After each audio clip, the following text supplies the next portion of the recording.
বন্ধুরা, আমি আজকে ডালের বড়া দিয়ে কাঁচকলা দিয়ে আলু দিয়ে তরকারি করব। তোমরা প্রথম থেকে শেষ পর্যন্ত দেখতে থাকো। প্রথমে মুসুর ডাল নিয়েছি, আর 1 কোয়া রসুন নিয়েছি, আর কাঁচা লঙ্কা, পেঁয়াজ কুচি আর আদা, এগুলো একটু পেস্ট করে নেব। বন্ধুরা, এটা দেখো বন্ধুরা, মুসুর ডাল বেটে নিয়েছি। এর মধ্যে একটু হলুদ দিয়ে দেবো, একটুখানি লঙ্কার গুঁড়ো দেবো, একটুখানি জোয়ান দেব, একটুখানি জিরে দেব, একটুখানি কালো জিরে দেব, কুচনো পেঁয়াজগুলো দিয়ে দেব,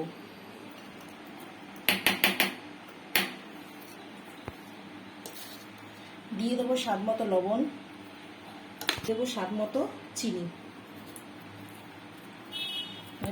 এবার এগুলোকে সব মিক্স করে নেব।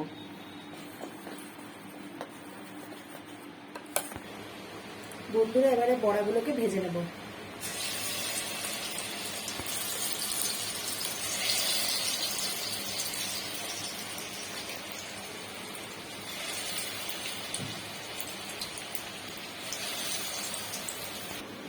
বন্ধুরা, আমি সুজি দিতে ভুলে গেছি, তোমরা একটু সুজি দিয়ে দেবে বা চালের গুঁড়ো থাকলে চালের গুঁড়ো দেবে, ভালো লাগবে, মচমচে হবে খেতে।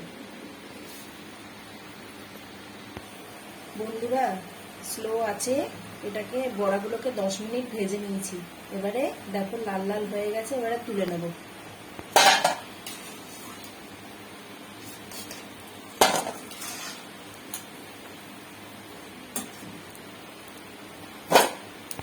বন্ধুরা, এই দেখো লাল লাল করে ভেজে নিয়েছি, এবারে নামিয়ে নেব। বন্ধুরা, এবারে মশলাটা তৈরি করতে হবে। টমেটো নিয়ে নিয়েছি 4টে, আর দু টুকরো আদা নিয়েছি, আর এই যে কাঁচা লঙ্কা, এগুলোকে বেটে নেব। বন্ধুরা, এবার ধনে গুঁড়ো দিয়ে দেবো, এবার দিয়ে দেবো জিরে গুঁড়ো, দেবো লঙ্কার গুঁড়ো, এবারে নুন দিয়ে দেবো। বন্ধুরা, এবারে কড়াইতে সর্ষের তেল দেবো, শুকনো লঙ্কা, তেজপাতা দিয়ে দেবো, জিরে, দেবো ছোট ছোট ডুমো ডুমো করে আলু কেটে নিয়েছি, ওগুলো দিয়ে দেবো। বন্ধুরা, আমি কাঁচকলাটাকে কেটে নুন হলুদ দিয়ে ভিজিয়ে রেখেছিলাম, এবার দিয়ে দেবো। কাঁচকলাগুলোকে দিয়ে দেবো, দিয়ে দেবো হলুদ। বন্ধুরা, আলু আর কাঁচকলাটাকে 5 মিনিট ধরে ভেজে নিয়েছি, এবারে বেটে রাখা এই মশলাটাকে দিয়ে দেবো।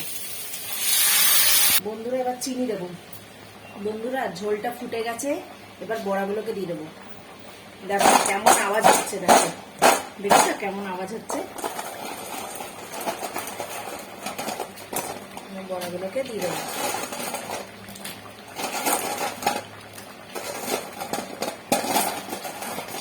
বন্ধুরা, ঘি দিয়ে দেবো। বন্ধুরা, আবার গরম মশলা দিয়ে দেবো। বন্ধুরা, দেখো বড়া, গরম মশলা, ঘি সব দিয়ে দিয়েছি। এবারে রান্না আমার পুরো রেডি হয়ে গেছে। আমার এই ভিডিওটা তোমাদের ভালো লাগলে লাইক, কমেন্ট, শেয়ার, সাবস্ক্রাইব করে দেবে। আর তোমরা এরকম বানিয়ে খাবে। আমার তো খুব ভালো লাগে এরকম তরকারি খেতে, আমার বাড়িতে সবাই পছন্দ করে। বাই বন্ধুরা।